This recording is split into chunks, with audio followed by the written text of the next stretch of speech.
All right, hello and welcome to our end of fiscal year review for 2023. Today's presentation will cover some helpful end of year reports and other topics.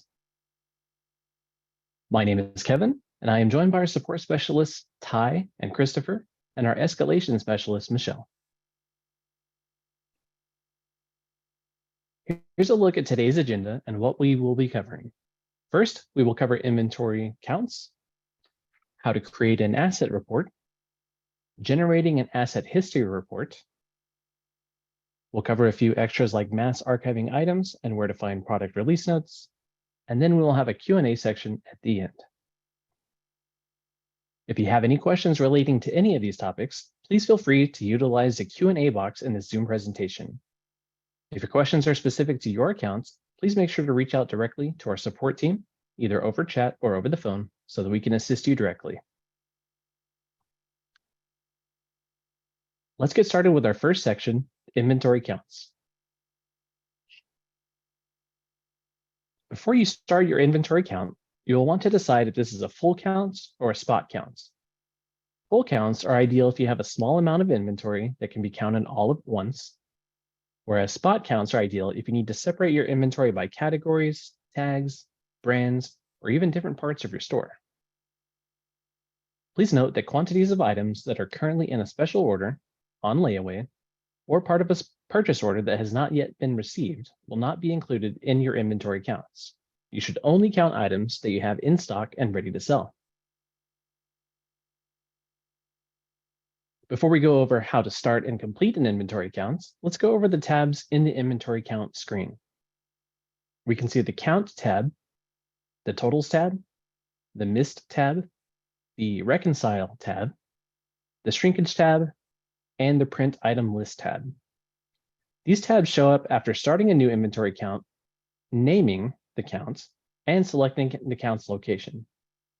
We will go over each of these tabs in detail in the following slides. First, let's start with the Count tab. This is where you can scan an item to count it or manually enter a count for the item. This section also shows details about our current inventory count, such as the count's name and which shop the count is taking place in, which we selected in the previous step. This also shows a list of each item you have counted under the Counted Items section. The next tab, Totals, shows the total quantity of each item that Lightspeed Retail thinks you should have available, compared to what you have actually counted. This tab also adds all scans or counts of an item into one line, making it easier to see an item's counted quantity. If you need to correct an item's counts, you can change the counted number of each item to correct the count. This tab also shows the most recent time your items were counted or had their count modified under the Modified column. The next tab is the Missed tab, which shows items that were not counted in the original inventory count. From this Missed tab, you can also zero out any items that you don't have in stock if needed. Alternatively, if there are items in this Missed count that need to be counted, you can enter the count of these items directly into the Count column on the right. Once you modify an item's count in this screen, the system will automatically save and update that item's count, and these items will then be moved to the Count and the Totals tabs. The next tab, Reconcile, is the last step before the final adjustments to your inventory's quantity on hand are put into effect. From here, you can see the adjustments that will be made to your item's counts based on the counted amount versus the should have amount. Once you click Reconcile Inventory and then confirm that you want to reconcile, the adjustments will be implemented, which adjusts current inventory quantities to their final reconciled amount. Please note that once you have reconciled your counts, this cannot be undone, so please be sure that the counts are accurate before reconciling. The next tab, Shrinkage, displays any items that have had their quantity on hand changed as a result of the count and shows either a positive or negative change based on the count you have reconciled. The final tab, Print Item List, shows items that were counted and reconciled. From this tab, you can also print a list of all items along with a counted column and the item's ID number on the left. Before starting the inventory count, you can print this item list, sorting either by the item ID number or the description, and you can choose to group either of these based on the item's category or brand. Optionally, you can use the item's ID number to manually count the item under the Count by ID from Printed List section at the top of this page. Then click Enter Count to add the item to the item total section.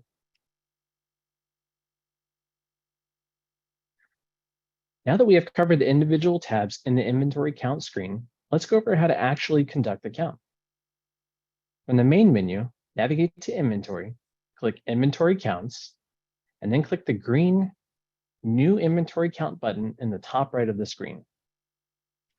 After this, please make sure to enter a name for the counts. You will want to be descriptive with the name in case you need to refer back to it later, or if you don't complete it all at once. If you have more than one shop location, you will need to use the Location drop-down menu to select the location you are counting.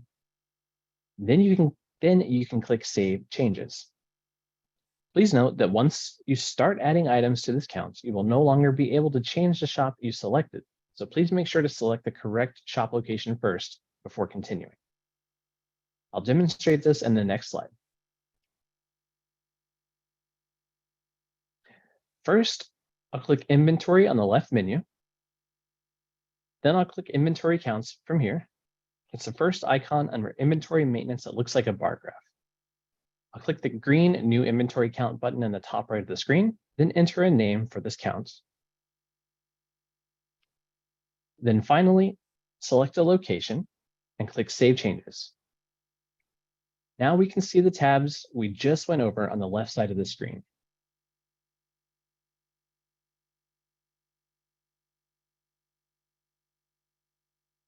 Once you have created the inventory count, you can conduct the actual count using the scanner method or the printout method. For the scanner method, you can navigate to the Count tab in the inventory count, then make sure your cursor is blinking in the Item Scan search box located under Count Items in the top right of the screen. You can then scan the item's printed label that you want to count one of that item. You can scan the same label to count another one of this item until you have counted all of this item. Or you can scan the item once and then modify the counted number of that item in the counted items list on the screen. I'll demonstrate this in the next slide. In this video, you can see I am scanning the printed label for my zip-up hoodie. And every time I do, it adds a new line showing the item was scanned and how many of that item was scanned. We can click on the counted box here and change that counted quantity if we miss scanning an item, or just need to manually correct it for any reason.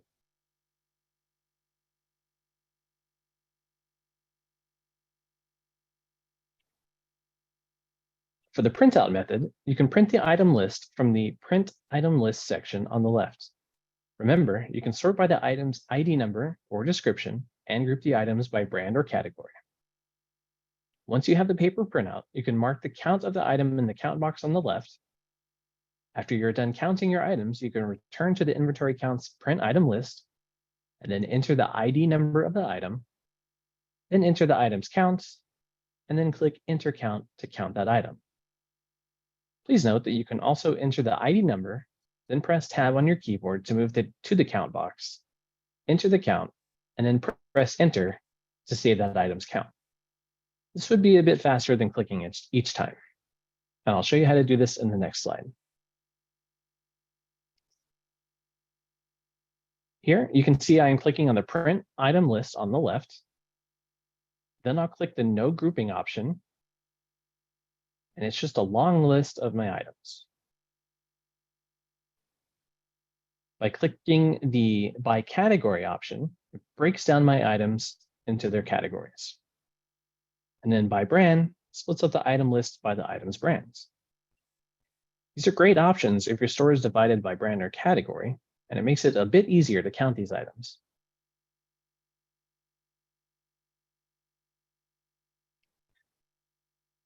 Now that we have the item list printed out and have gone through the store and counted the items on the list, we can use the Count by ID from Printed List section here to enter the ID number from the list, and then enter that item's count. Click Enter Count or press Enter on your keyboard to save that item's count. For example, to count the checkered blazer, I entered the ID number 3, then pressed Tab, entered the count of 5, and then pressed Enter. You can use this to quickly enter your counts, making sure to carefully go down the list and type your items' ID numbers and counts. Apologies for the low resolution of the video. Looks like it could be a slide issue. After the count is completed, any items that are highlighted in yellow indicate that the item's quantity has changed since counting the item. This can be any kind of change, such as a new sale, a purchase order being received and added to inventory, a transfer from one location to another, or a manual adjustment of an item's inventory quantity. An example would be if you had an item showing should have 5, then you count 3 of the item, then sell 1. The system will keep track of this and know that you have 2 left. I'll show you what it looks like in an example on the next slide. In this slide, a customer saw this amazing zip-up hoodie I was counting and wanted to buy it for their son. So I started a new sale, scanned the hoodie, and the customer paid in cash. After the sale, I go back to the inventory count, refresh the page, and we can see the system is letting us know that the quantity of this item has changed since starting the count, as indicated by the yellow line. The next slide will go over the missed section. After you have entered the count for all of your items, you can click on the missed section on the left. Items here have had no inventory adjustments so far, so please keep in mind that there will always be items in this list if you are doing a spot count. If you need to set the count of any of these items in the missed list to 0, you can zero out that item with the 0 button, or select multiple items with their checkboxes and then scroll down and click the 0 selected items button at the bottom left. The next slide will show a quick example of this. And my apologies if the video isn't full resolution. It looks like it could be a slide issue, but we will have this webinar available so you can view at any time. With that, let's restart this slide. Okay, in the inventory count screen, I'll click on the Miss tab on the left. We can see all these items which the system thinks we should have, but have not counted yet. After going through my store, I am certain that we have no stock of some of these items in the store, so I will check their check boxes on the left, either one at a time or all at once with the bottom left checkbox here. Then I'll click the 0 selected items button at the bottom to enter a count of 0 for these items. I'll do this for some items on the second screen as well, since we don't have any of these items in store. The next slide will go over reconciling your inventory counts.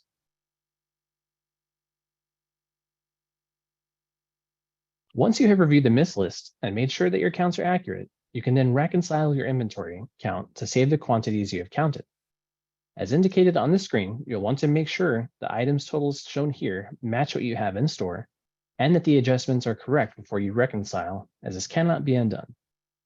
When your item totals look like they should, you can click the Reconcile button on this screen, where you'll be greeted with a warning asking if you are sure you want to reconcile.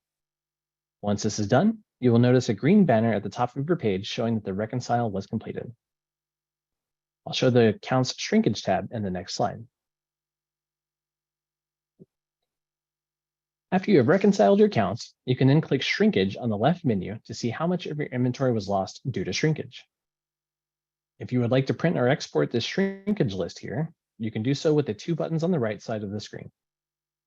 In this example, I exported the shrinkage list to a spreadsheet file, then open it in my spreadsheet program, which I can then email or print. The next 3 slides will cover what to do when you have a negative quantity of inventory items before starting your inventory count. Before starting your inventory count, if you have negative quantities of an item, you will want to identify the cause of the item's negative inventory quantity and correct this if possible. Depending on the reason, you may not need to conduct an inventory count for these items, as you can use other methods to correct this. For example, if you have an item that has been sold but not yet received in an incoming purchase order, you would need to receive that purchase order to correct the negative quantity of this item before conducting the inventory count.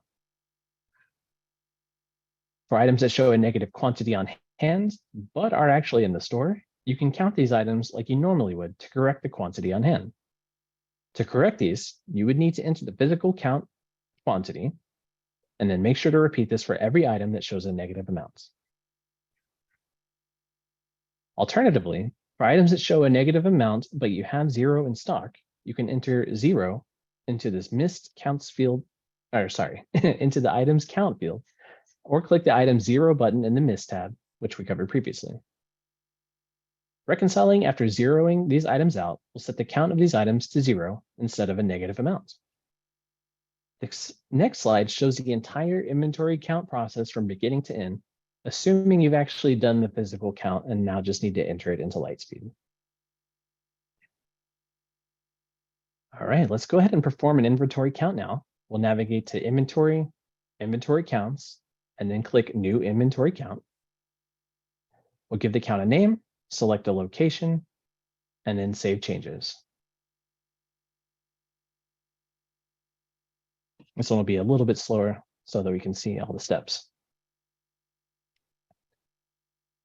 Then we manually choose a specific category to count, in this case, the school supplies and the writing category.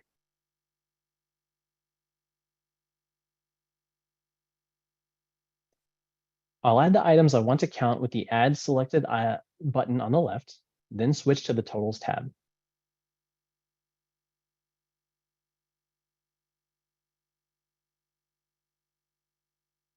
I'll start entering the counts here, and then a customer decides that they would like to purchase some of these pens. So here in just a moment, I'll start a new sale and sell those pens to the customer.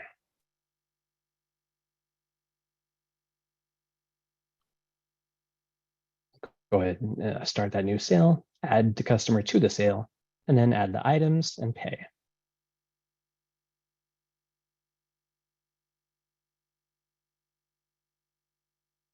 And this is real time, so you can pause an inventory count to make a sale, then come back to that inventory count, which we're about to do. Okay, the sale is complete. Then we'll go back to the inventory count. We'll check out the count or the totals tabs, which shows that the quantities of these items that were sold have been changed, which you can see by the highlighted yellow line. I'll then go through each of these items in the totals tab and enter the physical count of all these items.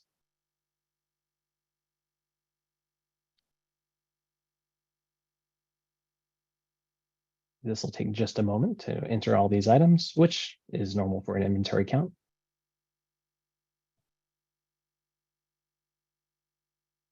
And it is updating every time I save the count of the item.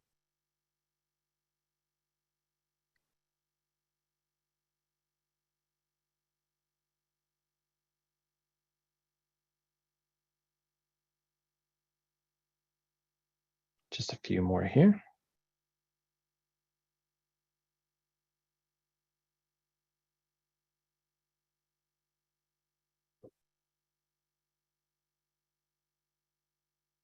Okay, then when I'm sure these numbers are correct, I'll click Reconcile and then verify that I really want to reconcile, which I do. Once we have reconciled the counts, we can export the shrinkage report, which we covered in the last slides. And this will allow us to see how many of each item we have lost due to shrinkage. I'll show you what that looks like here.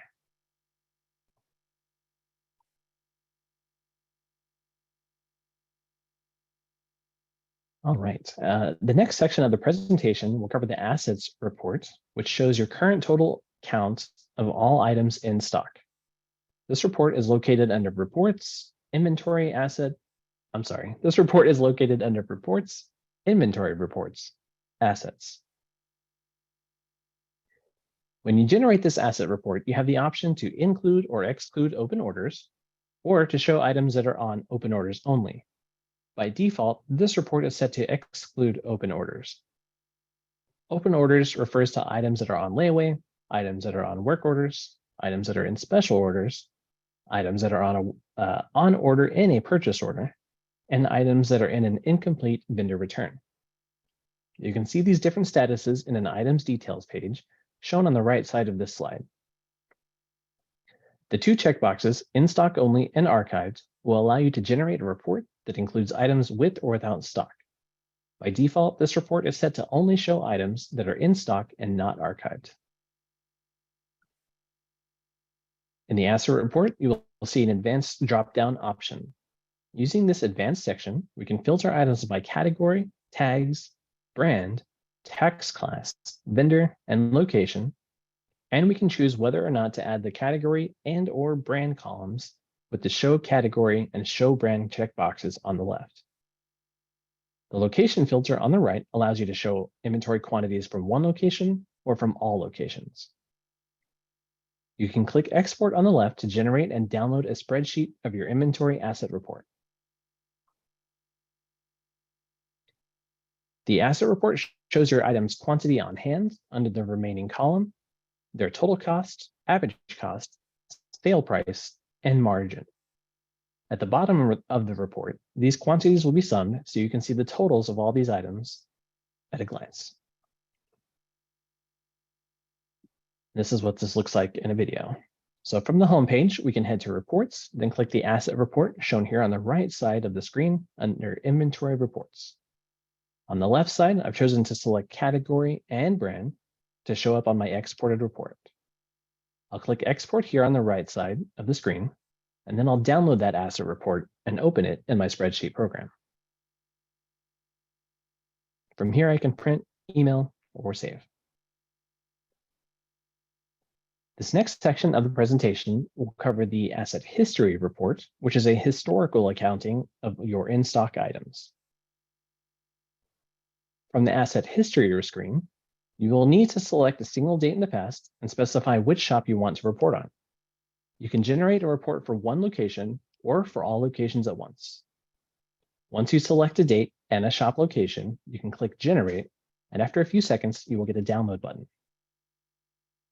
Clicking Download will allow you to save a spreadsheet of your selected date's inventory quantities, and once opened, will show the quantities under the QOH or Quantity on Hand column. After you have downloaded the spreadsheet, you will need to open it in a spreadsheet program like Excel, Numbers, or Google Sheets to view it properly. This report will also show the item's total cost, which is the cost of an item multiplied by the quantity on hand. This is useful if you want to know the dollar amount of all items in stock from this date. Please note, if you want to view this report for multiple dates and compare them, you will need to generate this report for each date that you want to compare and report on. Once you have this report loaded in your spreadsheet program, you can get a sum or total dollar amount of all in-stock items from the date you ran the report on. You can use the formula shown on this slide to accomplish this, or you can quickly sum the column to get the total dollar amount of your item's costs, as shown in this slide. If you would like to compare stock levels or total costs of all items you have now to a date in the past, you can run the asset report, note the total at the bottom, and then run the asset history report and compare the historic and current totals. This is helpful for merchants wanting to compare annual stock levels. The next slide will go over how to access the asset history report. So to generate this report, I will go ahead and click Reports on the left menu and then History under Inventory Reports. I'll select a date in the past. In this case, I wanted to see what items I had in stock on January 5th, 2022. I want to see all shops, so I left that option alone and click the green Generate Report button. After this, I click the Download button, and then I open the generated report in my spreadsheet program. From here, we can view the cost columns sum total at the bottom right of the screen, shown here. And I'll briefly show you the previously mentioned formula to generate a sum total. Please note that using a formula is not required, but can be helpful if you're proficient in using Excel or your other spreadsheet programs.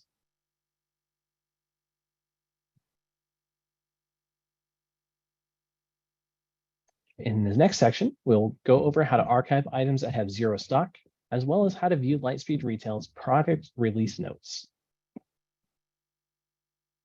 If you would like to quickly archive items that have no stock or that you have stopped carrying in your store, you can navigate to Settings and then click Archive Items. From here, you can use filters to sort your items however you like and sort by the column header titles. To archive an individual item, you can click the Archive button to the left of the item's description. The Archive button looks like a box with a lid on it. If you want to archive multiple items at once, you can check each item's checkbox to the left of the Archive button, then scroll down and click the Archive button at the bottom left of the search results. To archive all items on screen, you can scroll down, check the box next to the Archive on the bottom left, then check Archive. This will archive all items on the screen, up to 100 items at a time. You can choose how many items to display on screen with the blue number per page option at the top or bottom of the item list. By default, this screen will show items with zero quantity on hand, but you can check the with inventory box in the search bar at the top of the screen. I'll show you what this process looks like in the next slide. First, I'll navigate to Settings from the main menu. Then I'll scroll down to and click on Archive Items. I want to display only my school supplies category, specifically the writing subcategory. So I'll use a category selector here and then click Search. We can then select items individually by clicking the box to the left of each item, or mass select by pressing the box next to the Archive button. Now that I have the items I want to archive selected, I'll click the Archive button on the bottom. However, to undo this archival, we can change the search to include archived items, then click the Unarchive button to restore the items, removing them from the archive list. Pretty good if you realize you accidentally archived an item that wasn't meant to be archived. A common question that Lightspeed retail merchants have is, where can I see recent changes made to the platform? Well, good news. You can view the Lightspeed Retail's release notes from the Help Center by clicking the What's New section at the top right of the Help Center page, shown here on the right, and in the next slide. So this is the Help Center, and then you can see the release notes here with the most recent release notes at the top.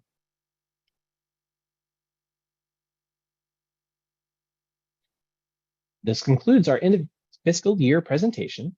If you have any questions, please feel free to ask in the Zoom chat, and our team of support agents will be happy to answer any general questions you may have. If you have any account-specific questions relating to your account, you can give us a call or join our support chat, where we'll be happy to assist you.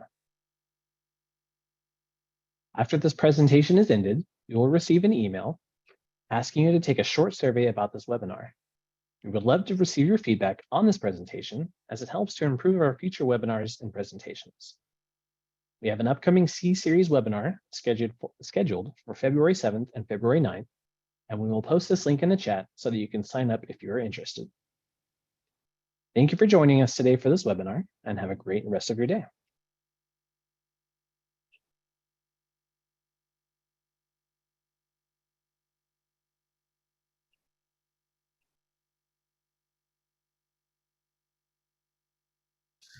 Hello, everyone. If you have any questions left, please do so, and we would be happy to answer them live. So I'll read one. So one of the questions by Sarah was, can you show what it looks like with multiple scanners at once? So unfortunately, we can't do any live demonstrations. Although specific to your account, if you would like to call in to support, we could demonstrate exactly how that would work. Ultimately, though, we do recommend using one scanner per device and one employee on said device at a time, just to avoid any issues and to ensure that it is conducting in a organized fashion your account. Another question we have is by Jill. She says, or they say, what is the benefit of archiving items with zero counts? This is a personal preference. We just see this come up a lot where we have merchants who would like to clean up, so to speak, their inventory, and what they would like to do in that case is, in Kevin's steps, is to just archive them so that you only have your items that are in stock. It is not necessary to do. It's more if a personal preference if you would like to remove items that you no longer have in stock and will not be getting again. Another question we have is it possible to assign zones and LS to perform inventory checks by zone?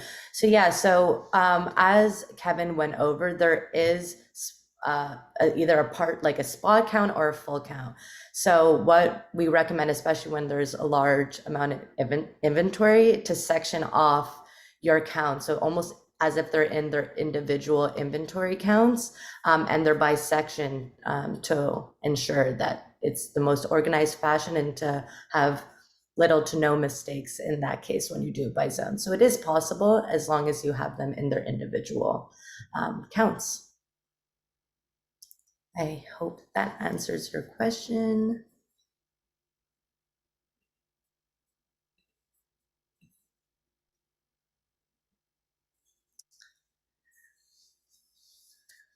Please don't hesitate to ask anything. All questions are welcome. Another question we have here by Amy is it necessary to clean up negative inventory before the inventory count? It is not necessarily necessary, but it's really, really strongly recommended. So I would say yes, go through your negative inventory before conducting an inventory count. It's not necessary to do a count specific to your negative inventory. You can oftentimes just do these corrections manually. Although we have seen in the past issues with negative inventory when trying to reconcile, especially if you have like negative 1,000 of said product, and then you try to reconcile. So we do recommend zeroing it out or making the proper adjustments before conducting your full count or partial count with negative items. The inventory count would fix it, but we do find that when you have something like I said, negative 1,000 items, the count might, especially when you have so many items, it's a safer bet to work with those negative inventory items before conducting the full or partial count. It's more of just a precautionary measure, if anything. But it will correct the count, but I would still recommend zeroing out or correcting it before conducting the count.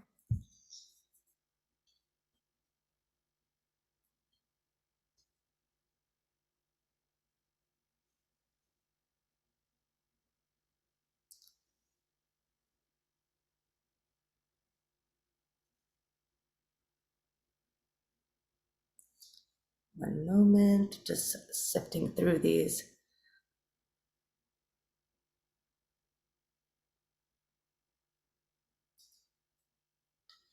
One of the questions from Nick, how do you research the negative items to determine why those negative items are there? There's many ways to do this, but what I recommend doing, every column in your inventory or in your item search tool can be selected, like the column headers can be selected to ascend or descend in order. So what I recommend doing is going into your inventory tab, item search tool, and then click the quantity header and go from ascending or descending so you can see all of your negative items. And then it's a little bit of manual work, but you can go in and look into the items history to see how this transpired, if it's incorrect or if it's intended.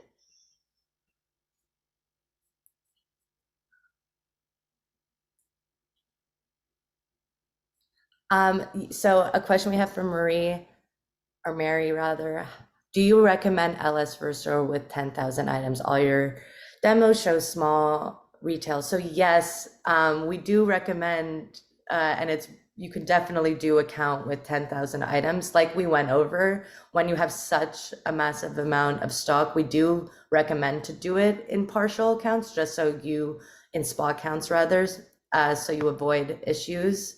But yes, it's completely possible, and we do recommend doing it.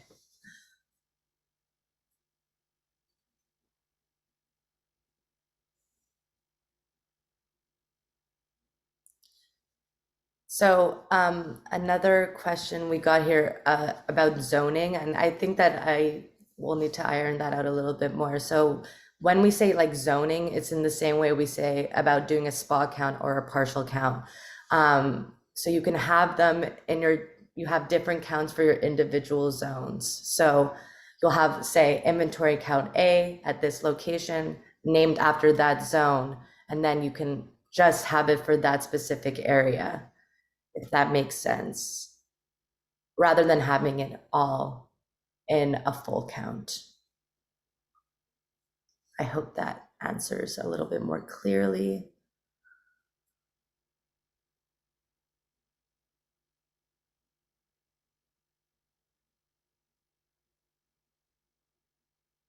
Let me see.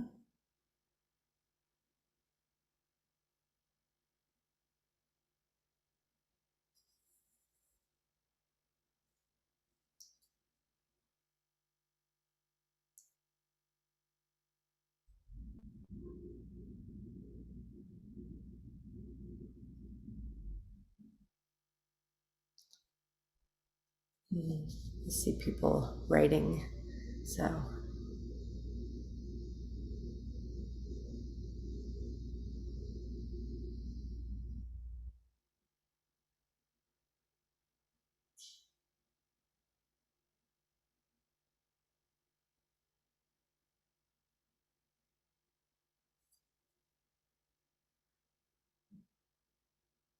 So we have a question from Sherry, I believe.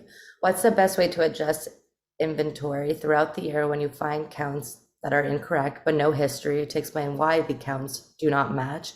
If we manually adjust them, then doesn't that mess up the shrinkage report at a time of inventory? So it shouldn't. You could do spot counts throughout the year. That would obviously ensure that your inventory is up to date. Although manually adjusting quantities should demonstrate as such in your item's history, and will also, then the shrinkage report shouldn't mess up the shrinkage report. When you're done a count and you have that shrinkage information, over time, like if you look back at it, it will change because your inventory has changed. So that's why we recommend doing a new count, and that will display your most accurate representation of your shrinkage. Does that make sense?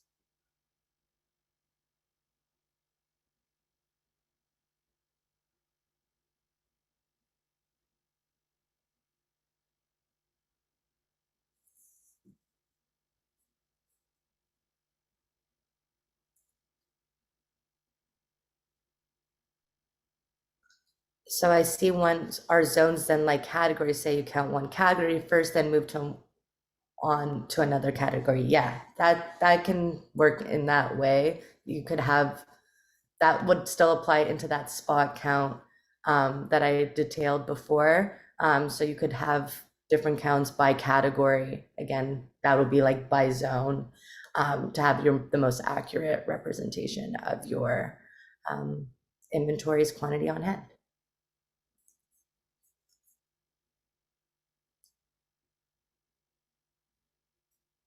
So I do see one regarding bookkeeping and shrinkage. Being that this is a little bit more specific to like accounting, I would recommend calling in, and we could provide further details specific to your account, with comparison to your shrinkage and consequently your accounting information.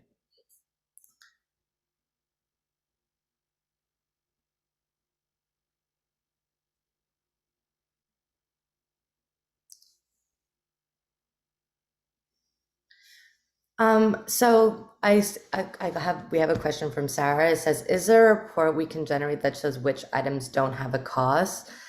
this happened during our migration, not sure how it affects inventory results. So there's not necessarily a report, but you're in your, if you pull your assets, well, it is a report. Let me take that back. If you go to your reports assets report and you export that, you can filter and see all of your items that do not have a cost. So that'll be a good representation of your items that need to have a cost detailed.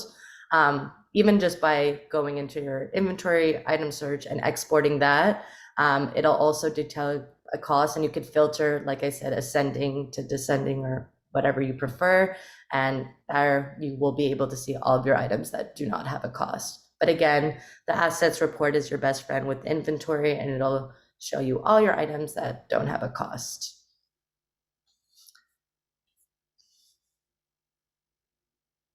I see a question on QuickBooks. So does this Lightspeed integrate with QuickBooks? This is more, again, for accounting, but we do integrate with QuickBooks. Our accounting software does.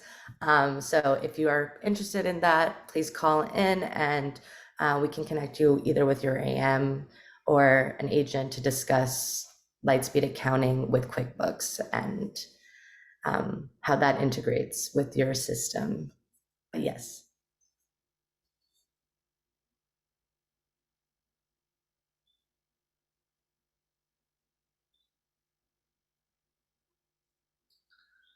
So I see some questions specific to accounts and not a little bit more specific to how your setup is.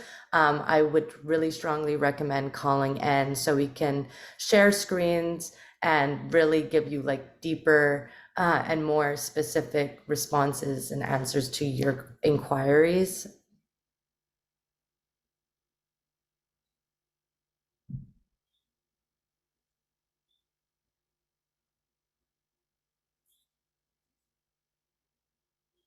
So one of the questions I see here, when I was doing my count yesterday, my most recent scan item didn't always end up at the top of the list. Sometimes I had to search for it. It's sporadic.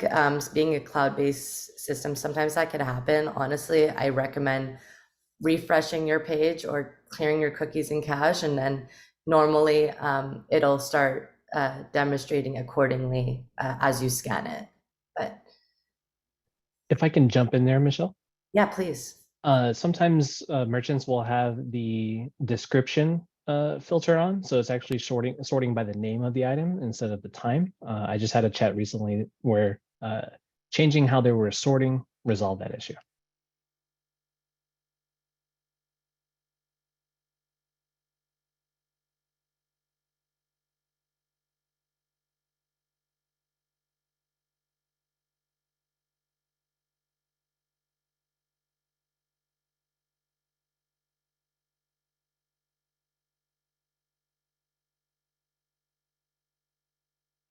Okay, I see another one here. Why does some of the negative on-hand items revert to nil average cost from a different positive value? I'm not entirely sure what you mean by this, but if I were to understand correctly, if you're getting items that are pulling a different cost than is intended, like not your average cost. It's not pulling your average cost or your default cost. Oftentimes, if you go into the items product details in the inventory tab, you'll see all of your different costs. And we see sometimes where the inventory account is pulling a cost that you feel is not correct. And it should be pulling that default cost, but really it's pulling a unit cost or a different cost than you see. So that will just like need a manual adjustment in the product details to demonstrate correctly.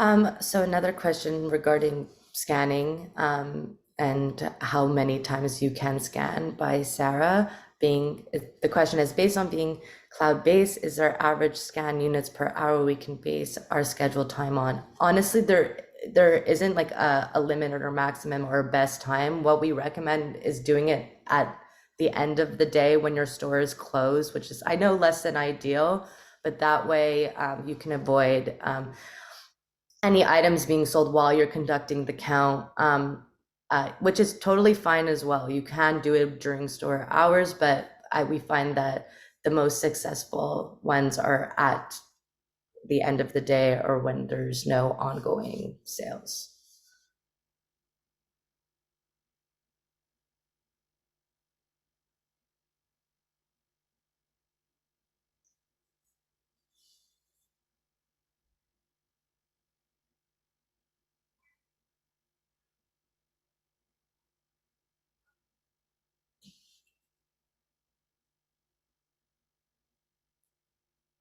I'm just reading some of these, try answer as much as I can.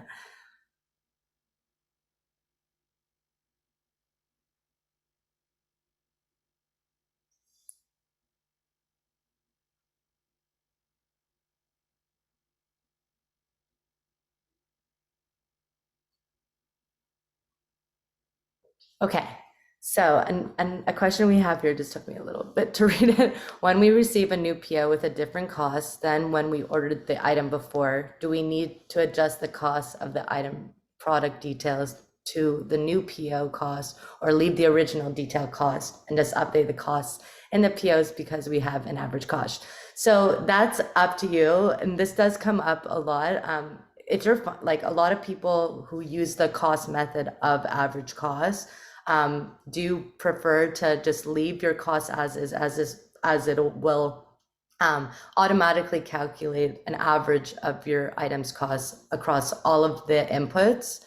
But if you are doing an inventory count and you don't want it pulling that average cost, or even just like for your margin purposes, you can manually change that like input of that initial cost to match the new one, but it is not necessary. If you're wanting to use that average cost method, you could leave it as is.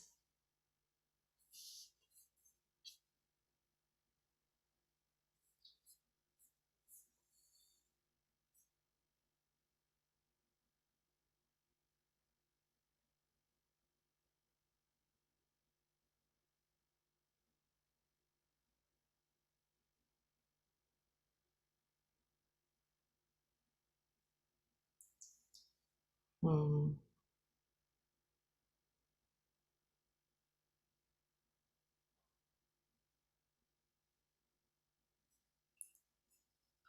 just reading, sorry.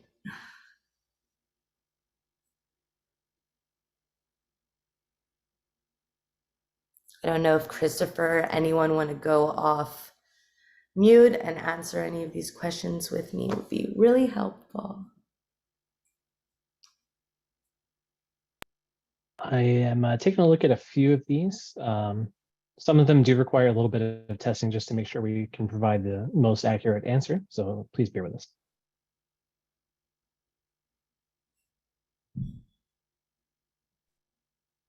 And just reviewing them.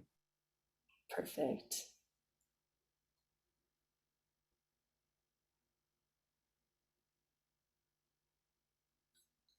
Okay, so one from Nick, if a customer orders an out of stock item, it subtracts one from the inventory. Yes, that is correct. So it'll be like -1 if it's a zero, it has zero on hand.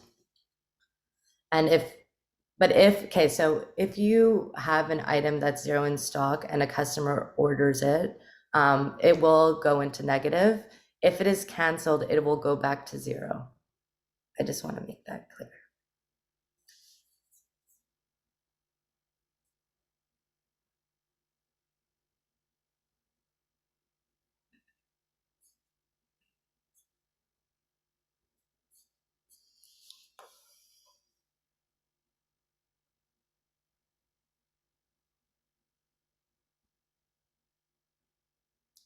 So another question from Nick, if you determine that a negative count was created by an order for an out of stock item, can you see the status of that order to determine whether it's still a current order if it's old junk? So yeah, it depends on how you created this order, whether it be a special order, a layaway, work order, or it's in a purchase order. This is more based also off of you and the customer. So you can look into this item's details, and if it seems that it's from 2016, I think that'll be a pretty safe bet that you can cancel that order so that it won't affect your negative count.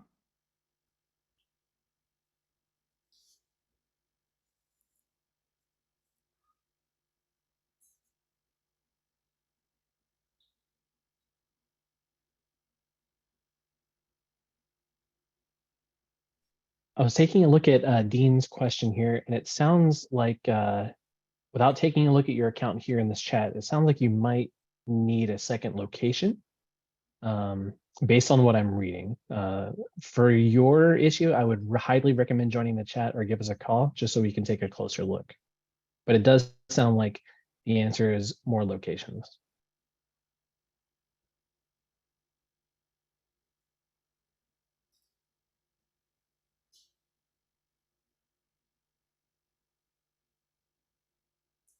Any other issues you might be finding with the program specific to your account, we have a community forum that you could post into so that the more that we have on a specific subject, the more likely it'll be updated. So please take a look at that page if you have any concerns.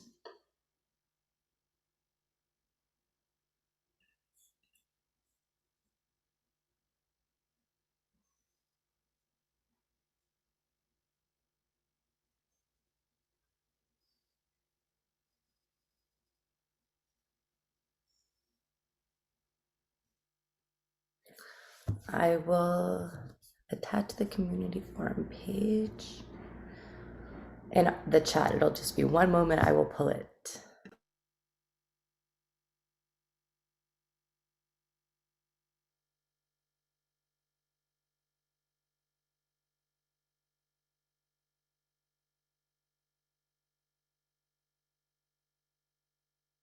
And if anyone is interested about the community forum page, I will have it sent here.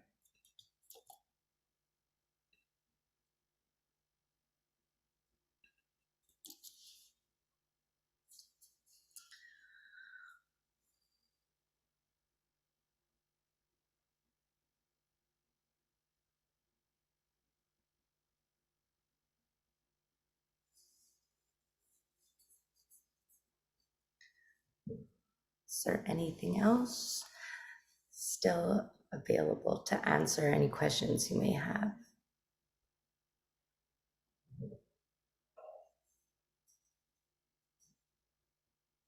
We do have about 5 minutes. So yeah, like Michelle was saying, if you do have any last questions, please don't hesitate to let us know.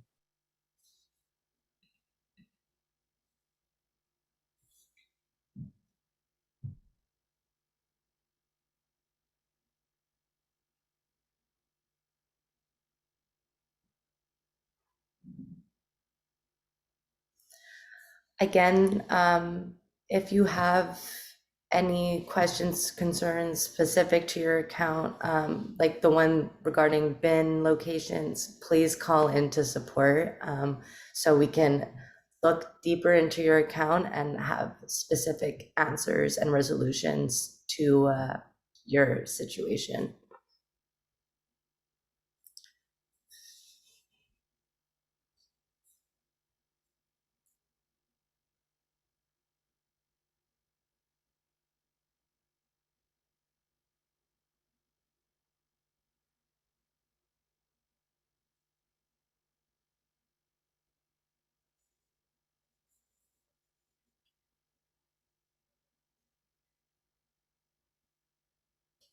So from Lucy, this is the last question that we can take. So Does the default cost that changed to nil have to be corrected before the inventory count we seem to have? So yes, we do recommend that you uh, adjust your cost, because if you are wanting to pull that shrinkage report, it goes based off of your costs.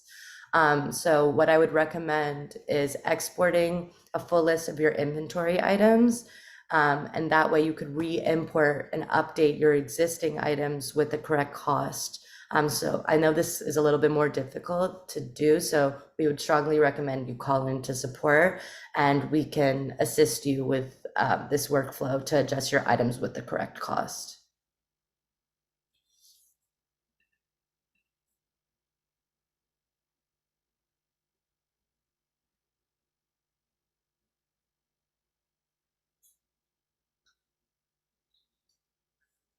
I'm pretty sure that's all the time we have. Um, but again, I did see some questions that we didn't really get to that was specific to your account, and we would love for you to please call into support. So we can, again, go into your account and give you resolution based off of your specific information.